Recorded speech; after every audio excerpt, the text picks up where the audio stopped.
Le bon leader qui sait s'y prendre avec son personnel a des caractéristiques très précises, définissables, qu'on est capable de lister une par une et qu'on peut facilement développer l'une par une chez n'importe qui aimerait devenir un meilleur leader dans une entreprise.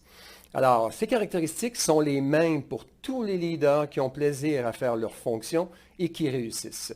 Par le fait même, ce sont les mêmes caractéristiques qui, une fois transgressées, malheureusement, vont faire échouer n'importe qui à la position de leader. Et cela, en passant, c'est peu importe le profil des individus.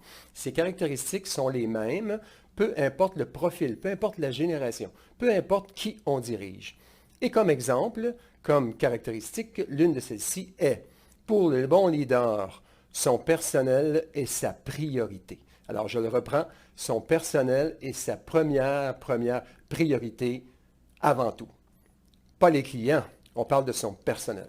Lorsque je demande à un directeur de service, un leader qui dirige un département de service, quel est ton rôle, quelle est ta priorité, quelle est ta mission première, et qu'il me répond spontanément le client, vous avez là un leader qui confond malheureusement son rôle de commis à la clientèle ou d'aviseur technique ou de responsable de service à la clientèle versus son rôle de leader du département de service. En tant que leader, la bonne réponse devrait être ma priorité, mon rôle, ma mission, c'est mon personnel.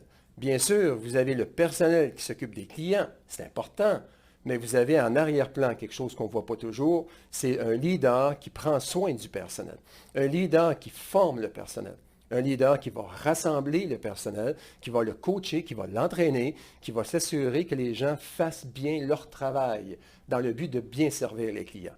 Le bon leader est disponible. Il prend le temps nécessaire pour s'occuper des questions ou des choses qui ne vont pas avec son personnel.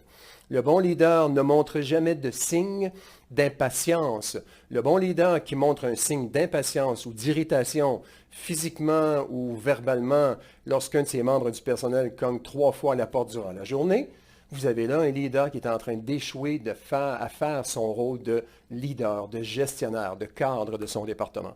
Les meilleurs leaders que je rencontre prennent le temps, prennent soin de prendre le temps, sont disponibles toujours pour leurs membres du personnel. S'ils sont en train de régler quelque chose, ils font signe à leurs employés qu'ils vont aller les rencontrer juste après, sans problème. Mais la priorité est effectivement leur équipe. La priorité avant tout, c'est leurs membres du personnel, c'est leur personnel.